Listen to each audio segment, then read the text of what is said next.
Good morning, everybody. This is welcome to the next edition of the Note Closer Show podcast. It's my pleasure to be with you here today. I'm very happy to welcome Gail Villanueva. She will be joining me as a co-host this morning.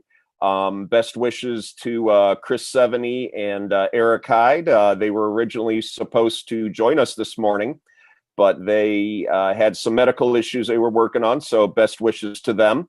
Gail, how are things out in Florida this morning?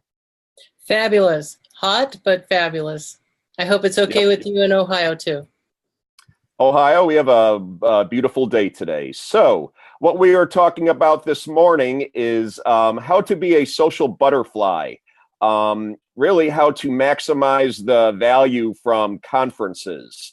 I find myself going to more and more of these, and they can be a lot of fun, but you really want to try to make sure that you're maximizing the value from them. Yeah. You don't want to just, be wasting time and money going around and not really getting anything out of it. So these are some tips that I really just thought of a lot of on my own. But then I also did some research to really try to think about the very best ways that I can maximize this. And Gail's going to certainly contribute with any tidbits that she has picked up over her time. Yep. So I've come to learn some of the best ways to maximize a conference. You really want to try to make a game plan ahead of time. Make sure you go through and write down some goals. Think about, why are you actually attending? What do you really want to accomplish there? What do you want to learn? What are you really after? Is there anyone in particular that you want to meet? Really think about it ahead of time and try to write it down. Similarly, kind of look over the agenda ahead of time. Are there any really key presentations that you want to hear? Are there any that you don't mind skipping if you really meet someone and have a chance to talk with them? Mm-hmm. Gail, any thoughts on that so far? You're absolutely right, because a lot of the conferences that we attend have multiple events that you want to attend, and you can't be in two places at once. So if you partner with somebody, I found it's beneficial to have them go to one, and then you go to the other one and try to duplicate efforts there. But you're absolutely right, to try to get that agenda ahead of time to plan out to get the maximum bang for your buck. Exactly. And then keeping along with that theme is try to research the people you want to meet, especially if they are complete strangers. Let's face it, sometimes, it happens to everybody, the best of us, you tend to get a little nervous sometimes. Mm-hmm. If you do a little bit of homework, you can really increase your chances of having a productive and memorable conversation. If even just a few tidbits of information. So what you want to try to do there is, just, you don't have to try to be a stalker or anything, but just look at people ahead of time and maybe try to Google them. Look at their Facebook page or their LinkedIn page or their other social media sites. Look at their websites. What kind of things are important to them? Do they have any hobbies? What type of things are they working on? Do you and he or she, do you have any mutual friends? Mm-hmm. The more you can find out about someone ahead of time. So, for example, if someone wanted to check me out, they'd see I do cycling. They'd see I do, mud races, Spartan races. They'd see I exercise a lot. They'd see I'm a physical therapist. They'd see I'm a writer for Think Realty magazine. They'll see that I've had some speaking engagements. They'll see, that I'm a note investor. Right. So the more you can find out about someone ahead of time, and they can say, hey, I've got an uncle who rides his bike, or, I see that you raise a lot of money for cancer research. My mother had cancer, and thank you very much for riding. I appreciate everything that you do. Mm-hmm. Those are just a couple examples there, right, Gail? Yeah, absolutely. And what I try to do sometimes is reach out to them via email, exchange phone numbers prior to the conference. Try to set something up. Hey, I'd like to meet you for lunch, something, briefly between sessions. so that you can, interact with them and figure out what you want to accomplish with your networking also. That's very important. If you go to a conference with a couple thousand people, you want to probably target maybe 10. More if you can do it specific to what you're trying to achieve and what they're trying to achieve too. Yeah, exactly. You'll want to try to reach out in advance. Yes. You don't have to wait for the event to start connecting. Send someone a text or a social media message ahead of time. Right. I did this myself, for example, at our last WCN Mastermind. I was hoping to meet fellow member Cody Cox in person. We had talked several times in the past prior to that via text. And I just said, hey, we're both going to be there. I'd really like to meet you in person, and I'd like to have the chance to meet up with you. And so the very first day, we went out to lunch together. Sorry. Oh, sorry about that, guys. And so just from the very first day, then it really it helped. I had one goal already met by 1:00 p.m. the very first day. So it sets you up for success. It does. So kind of another thought along those lines then is consider posting to your social media accounts, if you will be attending an event and you're interested in meeting like-minded folks.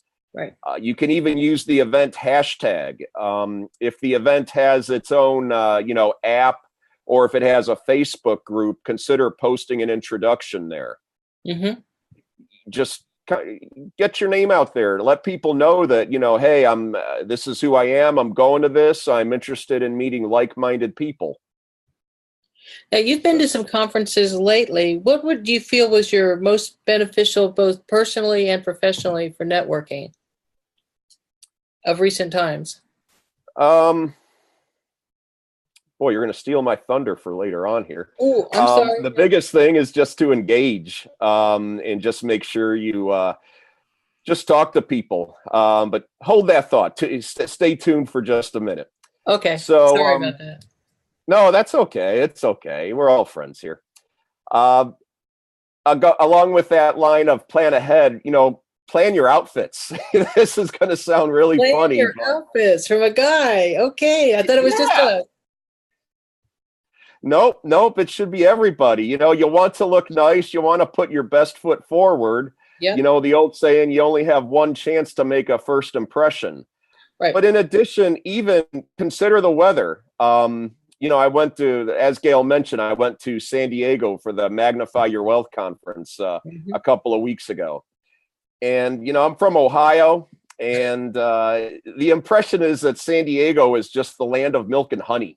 It's 76 degrees and sunny there every single day. So I just brought shorts and I guess I brought some khakis, but I didn't bring a single long sleeve shirt. And I got there, and all week long, or the whole time I was there, it was colder than it was in Ohio by about 8 degrees or so.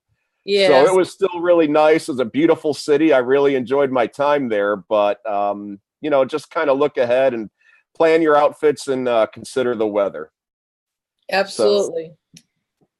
So, if you are, go ahead, Gail. One thought about attending conferences. We have a comment about hanging out in bars where you might be able to talk with the people that are attending and also network with people that might be interested in investing. Yeah, absolutely. That's another thought I was going to get to here. Sorry, I'm going to sit back. That's at the actual event here. We're doing the there's preparation. Mm-hmm. So if you are traveling, also consider any time difference and how you can minimize this. Whether you're, gaining time or losing time, you want to keep that in mind and make good decisions. When I went from Ohio to San Diego, they are 3 hours behind us. So I knew the conference started at 8 a.m. the first day. So that's like 5 a.m. my time. So instead of going out the very first night there and meeting Eric Hyde, I purposely stayed in and went to bed early so that I would, be well rested and I could wake up and, make it to the conference on time. Mm-hmm. So, and right along those lines, then, perfect segue here. I do encourage people to try to arrive early. This Right. gives you a chance to just talk to more people, really. And then the other thing, quite practically, then you can kind of choose your favorite seat. You're maybe not stuck in the back if you really wanted to move up, so you could, see the speaker, or, if they're presenting slides, you can get a better view of the slides. You might also be able to avoid sitting by someone you'd prefer not to. Mm. That's the old early bird gets the worm. So there's a lot to be said for that also. So Right. as you're preparing for the conference, also prepare your elevator pitch ahead of time. You want to rehearse it. I guarantee if you don't ahead of time, it's not going to come across as polished. Mm-hmm. You'll kind of be fumbling for words. You won't say something maybe as well as you meant to. It's not necessarily a complete fail if you don't do it properly, but again, you want to try to put your best foot forward.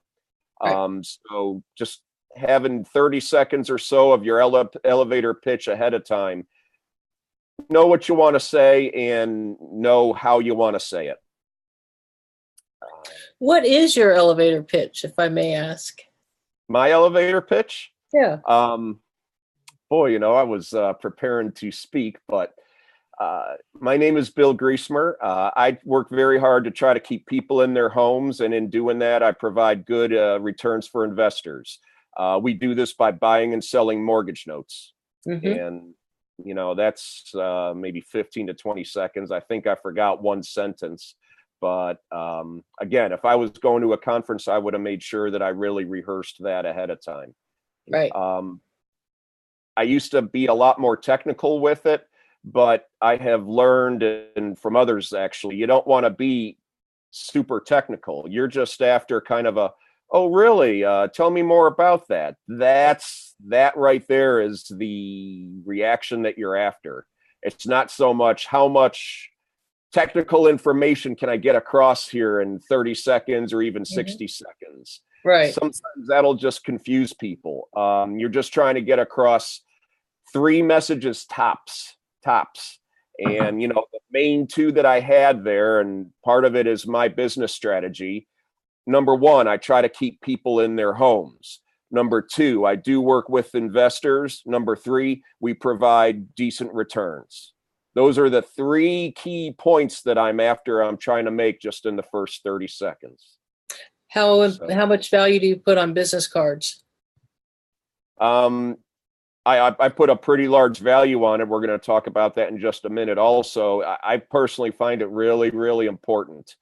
That was something I talked about at Magnify Your Wealth. I was really amazed how many people did not have a business card. Wow. I was really just amazed by that. And then it just makes you look, again, not quite as put together. If you're, well, I can just write it on a piece of paper for you, it makes you look like you're not really serious about what it is you're doing. Mm. Or, I guess this is better if they have like a digital card and they say, well, let me get on my phone here and I can send this to you digitally. I guess that's better than not having anything. But even with that, then you're kind of looking down at your phone. You're kind of fumbling there instead of really being able to look someone in the eye and say, look, this is who I am. It just improves your communication, the whole personal touch, being able to look at someone and answer any questions they have. You Right. can kind of read the conversation better. Again, if you're just looking down at your phone, I just don't think it shows you in quite the best light. What do you think, Gail? I agree. I've used electronic business cards. I tend to like those too because you capture information about the person you're talking with. I've had occasion where someone says, "Oh my gosh, this is my last business card," so I offer to take a photo of it so that I can get the business information, the business card information, but not feel that I'm taking their last card unless they want to offer. Right. Again, it's all about your comfort level and what you like to do. I know some people, especially with Infusionsoft, I believe they have a service where Infusionsoft will actually input that information from a business card into a database. That works out great if that really works for you. Right. And then with business cards also, make sure, I tell you what, I'm going to get to that in a minute. I just want to, before I forget, I lose my place here. I want to make sure you're also ready to talk about your work then. You know, we just talked about your 30-second elevator pitch.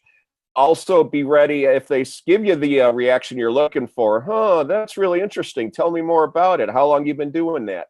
Just be ready to talk about your work. Have, again, 3. There's a lot of power in the number 3. Have 3 interesting or compelling talking points about your business. Maybe 3 case studies that you have done recently that you can speak about, or 3 lessons you have learned, something along those lines. Right. Again, just be ready to talk, and this should relate to your ideal client. And try to make it, at least a little bit unique, be memorable, but also be concise. So, then once you finally get to the conference itself, in the words of Jean-Luc Picard, engage. Meet lots of people, move around during the conference, put yourself out there.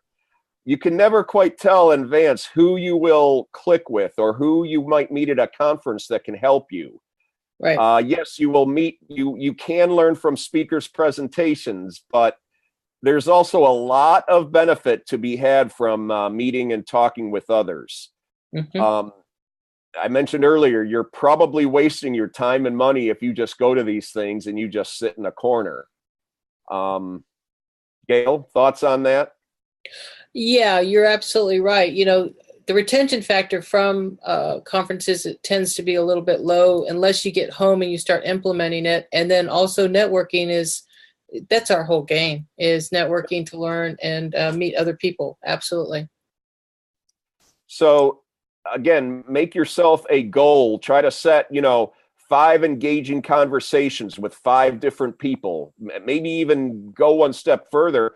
Try to make them strangers. I'm not even talking about people you already know, maybe through social media, and then you meet for the first time. That's kind of that's a 6-inch gimme putt. Try to get out there and really meet strangers that, you don't even know. Right.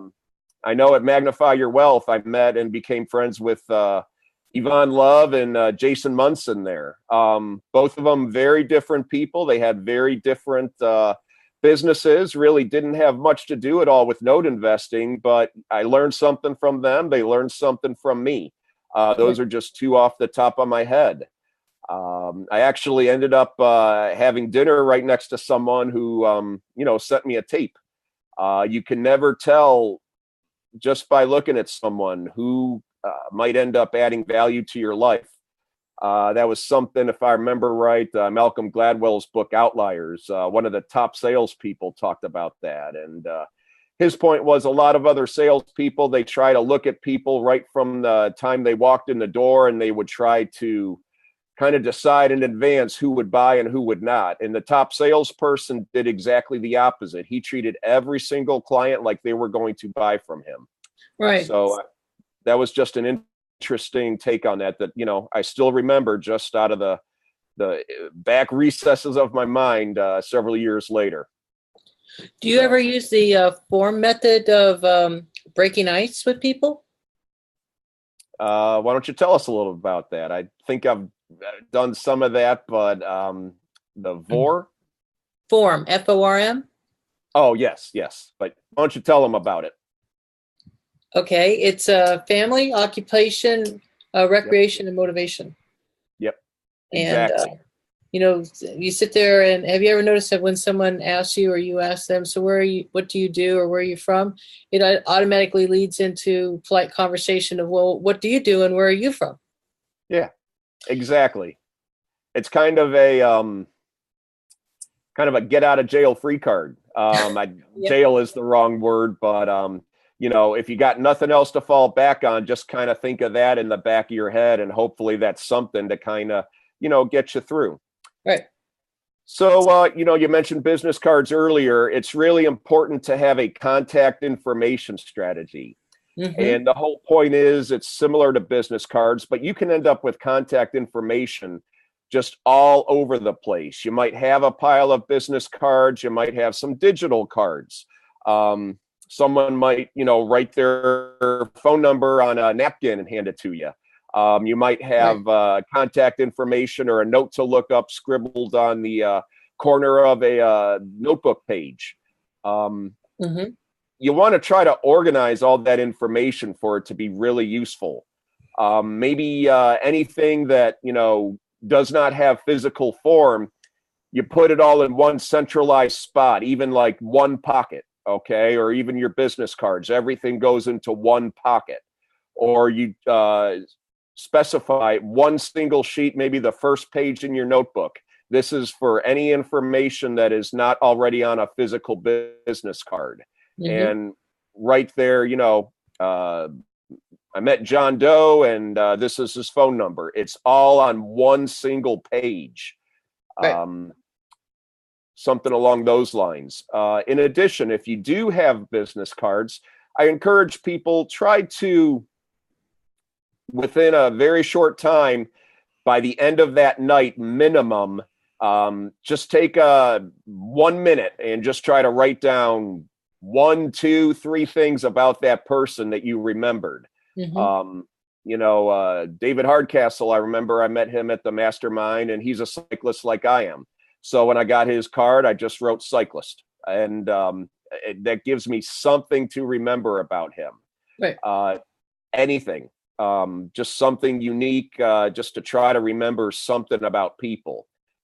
And that perfectly segues then into just try to have some follow-up then and try to send thank you notes or it was a really nice to meet you note or something very soon after you meet someone at a conference while you are still in someone's mind.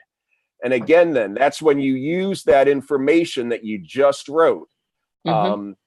Hey, it's really great to hear you're a cyclist also. I'll have to come out there to California and try to check out those hills with you sometime. Or, it's really nice to hear that you've got some notes in the Midwest and Ohio. Something along those lines. Or the examples are really just about endless. Right, Gail? Yeah, absolutely.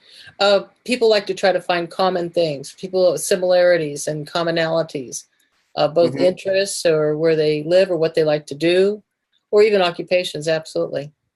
Yeah, absolutely.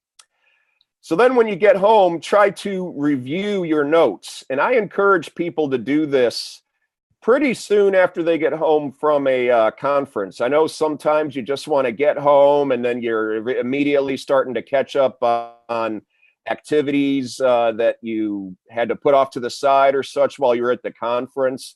But I would say within a couple days minimum, try to get home and really review your notes. Mm-hmm. What did you learn?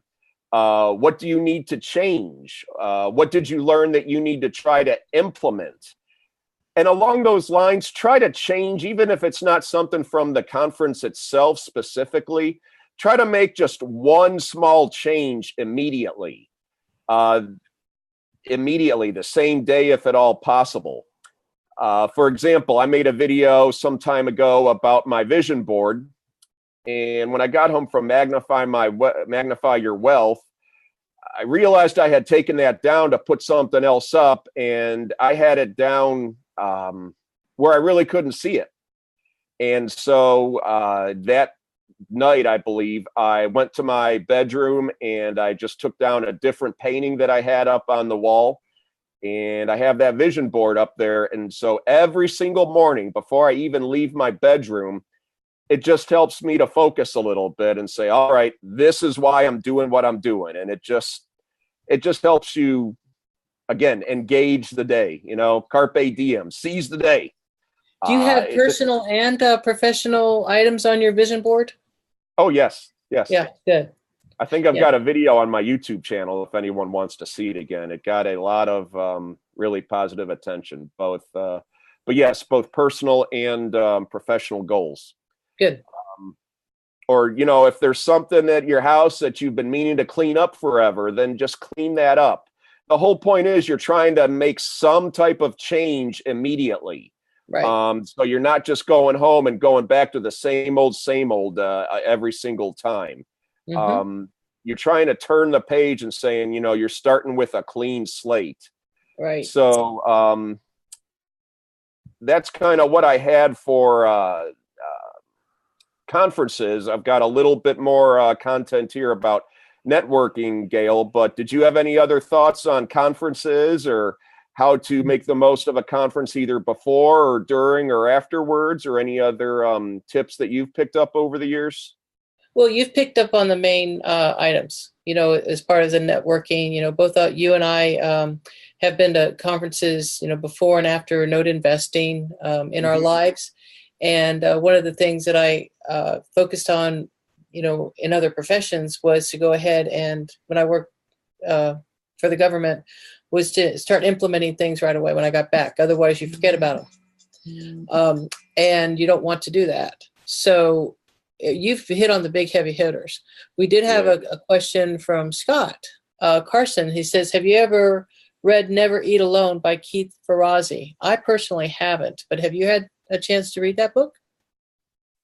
No, that's another book I think that I have read, like an article about the book, but I have not read the actual book. It's my understanding the whole theme of the book is, the title spells it out, never eat alone. Always try to meet someone, do something, even eating. And I actually did do that once. I met someone at just a restaurant, and sometimes you just feel really awkward, sitting there eating all by yourself. This was some time ago, I think, before I even had like a smartphone or something. Now you can kind of lose yourself in that. But I actually did just walk up to someone and introduce myself, and it feels sometimes you can feel intrusive, but if you just do it friendly, the vast majority of people will, give you the benefit of the doubt. I mean, they were kind of just sitting there the same as I was. And, I think we exchanged cards. I didn't end up staying in touch with them, but, you just never know. Again, that could have been someone that might have been able to help my business quite a bit. You can network anywhere. There's stories about, I met someone on an airplane, and you're sitting there for an hour or two. Sometimes people just don't want to talk at all, and that has been me sometimes. And you can just network anywhere. Right. And just one other thought that I'll talk a little bit about is kind of getting out of your own way. A lot of people, especially my note friends, have really improved with this over the years, but to be perfectly honest, I'm kind of a shy person a lot of times, believe it or not. You can ask my wife; she'll agree with you.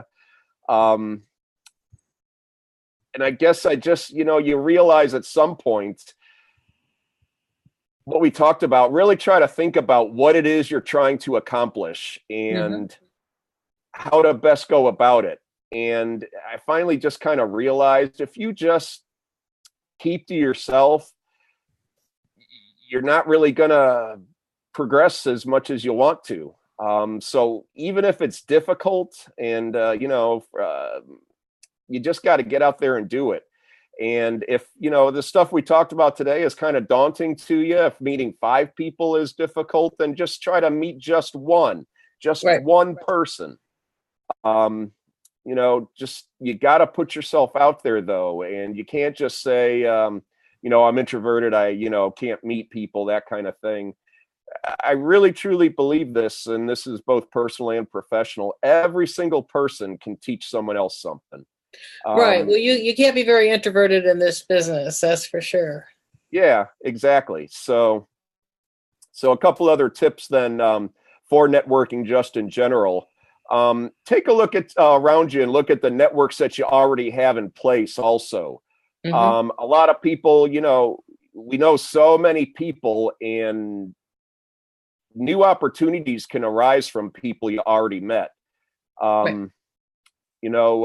Communicating your what you're trying to get across, your message, it also helps you make more credibility, and you just want to make sure you've got at least some substance.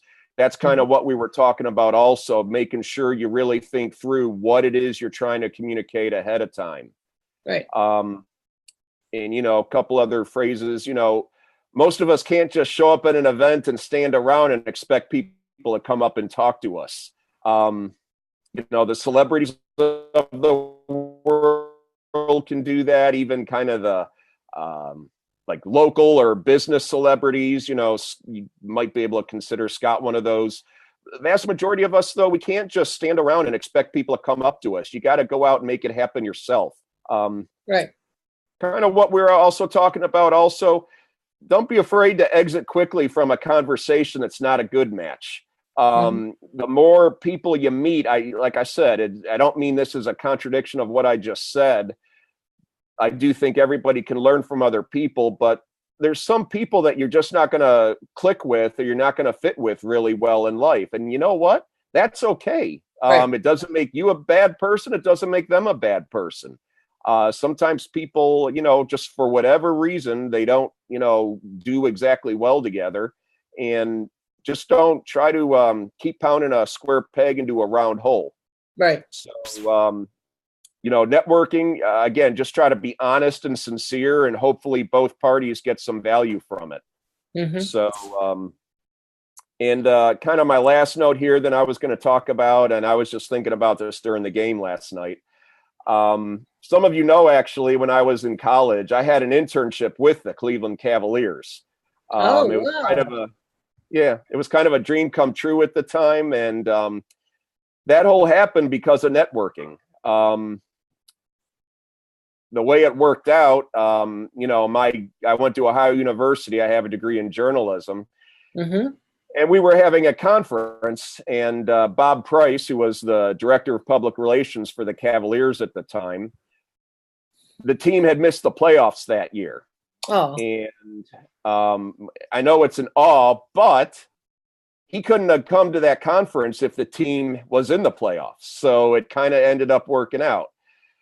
And, I was only, 20 years old, but I went into that conference. I had one goal, one.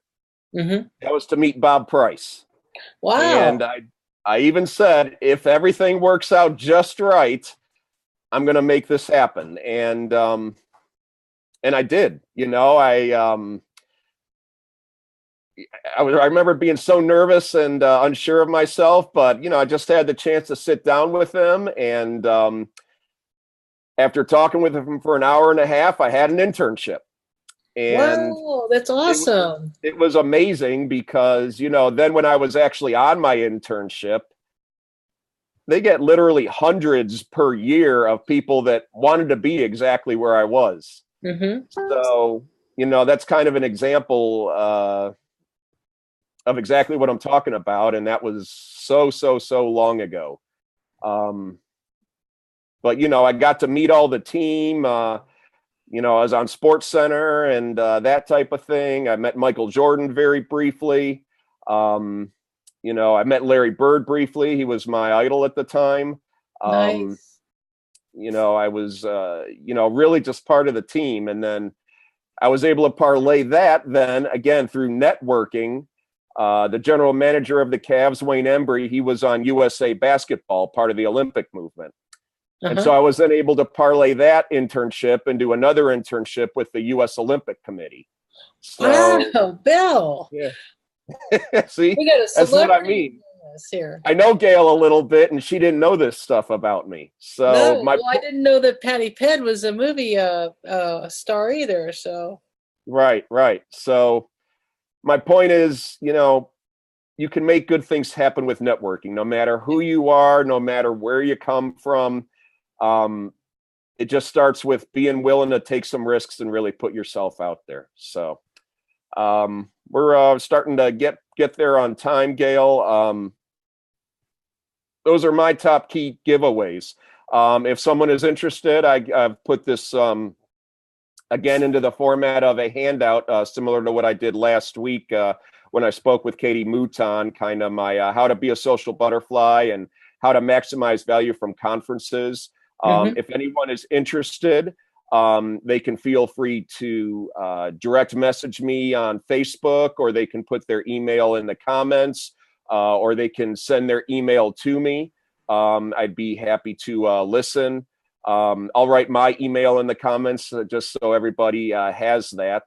And I think that does it for me for right now. Do we have any other questions, or Gail, do you have other comments? Yeah, we have a couple of questions and comments, and one of them is, do you find that the most successful people are the most approachable at events? In general, yes. Mm-hmm.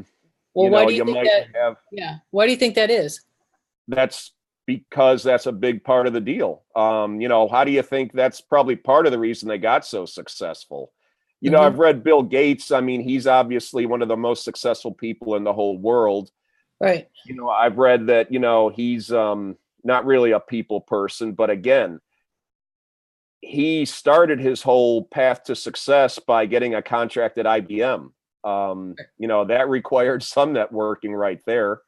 So yes, I would say in general, you know, successful people are very approachable. I Yeah. remember at Node Expo the year before last, I had the chance to meet, you know, the keynote speaker, and I just went up and introduced myself and said, "Hey, you know, I'm Bill Griesmer, and it's really nice to meet you." And I paid attention enough to know a couple key points about what he had talked about, and I was just able to use that as a springboard then to a conversation.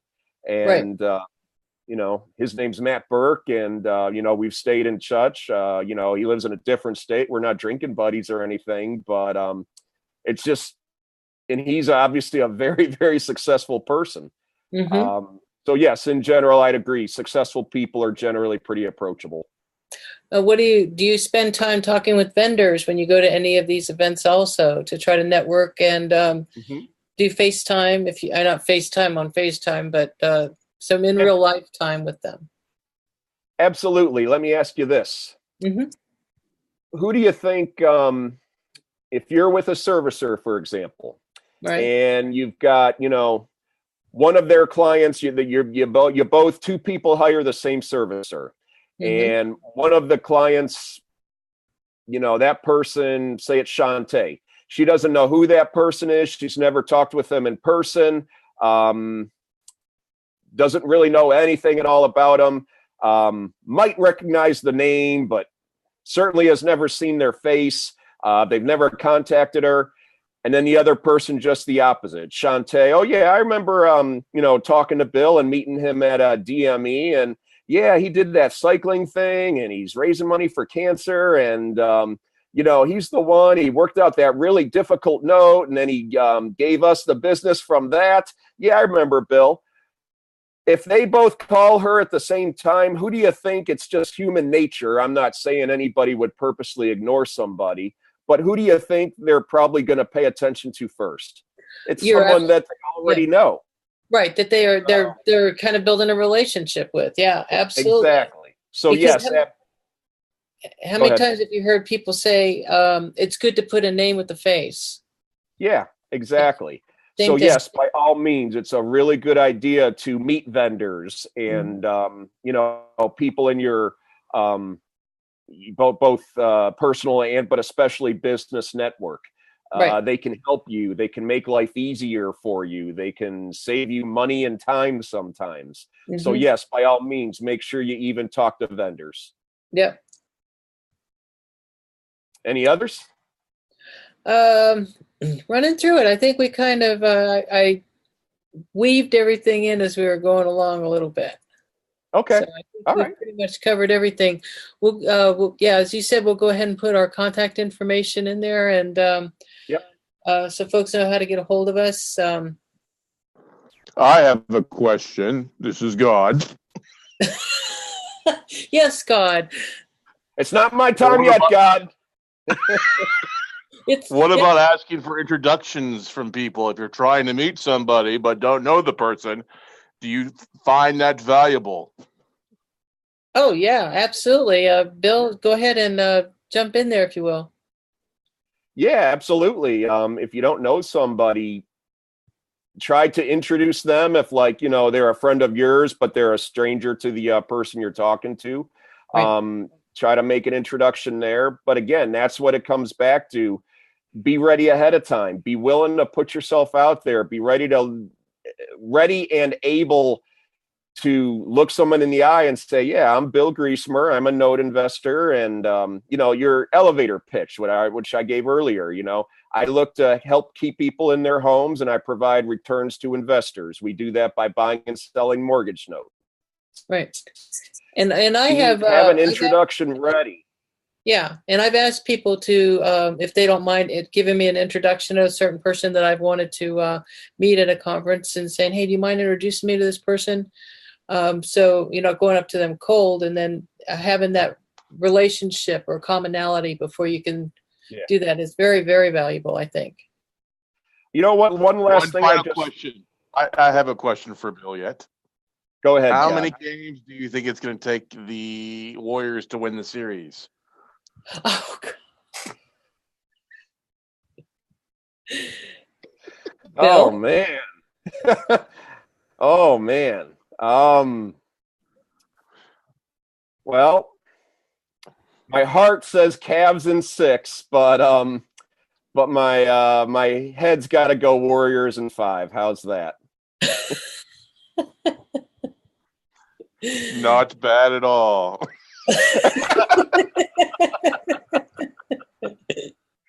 And just this one time, let's let the heart win. The heart deserves a win. Come on now. I granted that with Cleveland winning 2 years ago. Yeah, we might have used up the all that karma, for 50 years of misery. Might have used it all up in 2016. Put your faith in the Browns this year. Playoffs for the Browns. My faith in the Browns. Oh, wow.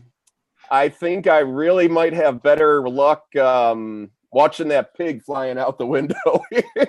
Wow.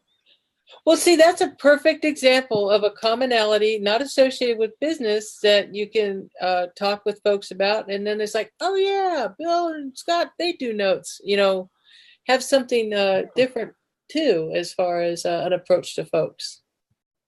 That's correct. That's the R in the form method, the recreation side. Did you watch the game last night? Did you watch J.R. Smith botch the rebound last night? Did you see Stephon Curry hit 9 3-pointers? Yes, we gave him the touch from the Holy Land last night from downtown. Yes, he did have that. And I want to say, God, I think it was your arch nemesis there, the devil-possessed J.R. Smith for 4.7 seconds. And yes, God, you should have seen me yelling at my TV and wondering, well, never mind my language that was used there, God. I am the all-seen, Bill. The all-seen. There might have been a couple of comments directed toward my TV over the last 4.7 seconds, along with really everybody else on the team, because anyone else on the team could have called timeout also. I will say that. So it's not 100% of the blame on JR, but certainly to be dribbling away from the basket when the game is tied, it does not strike me as a very intelligent conversation. He did not think out ahead of time. He did not think out ahead of time. It's hard to dribble. It's kind of hard to dribble and call timeout at the same time. But he did not think this out ahead of time. See, if he'd been listening to the No Closers podcast, it would have been a whole different story. The Cavs would have been up 1-0. The Cavs would have had confidence. They would have had home court. Kevin Durant wilts under pressure. The Cavs' confidence processes. Yeah. Once again, the point here being recreation is a great way to be an icebreaker towards talking with people at conferences. Good job, That's guys. Exactly Good job. Correct. Oh, man. We're losing control here. I never thought I'd be doing First Take with God this morning. You just never know. In this we'll business, talk to you all later. Bye-bye. Thank you all. Have a really good day. Thank you very much for listening. Yep. Y'all have a great day. Thanks, Bill. It was good. And it's been great talking to you and Scott and God at the same time. That's amazing. Thank you. All righty. Bye-bye. Have a great day, everybody. All right. Hey, that's how